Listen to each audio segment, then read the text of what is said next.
اگر کسی لفظ کے اوپر اس طرح کا نشان ہو تو اسے زبر کہتے ہیں.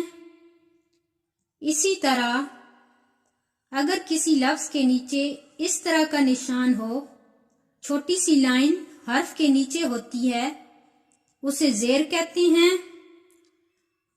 اور اگر کسی لفظ کے اوپر اس طرح کا نشان ہو تو اسے پیش کہتے ہیں. غین زبر غا، غین زیر غی، غین پیش غو، غا، غی، غو. یہ جتنے بھی گرین لفظ ہیں ان کو موٹا کر کے پڑھنا ہے. قاف زیر قی، قاف پیش قو، قا، قی، قو. کاف زبر کا، کاف زیر کی،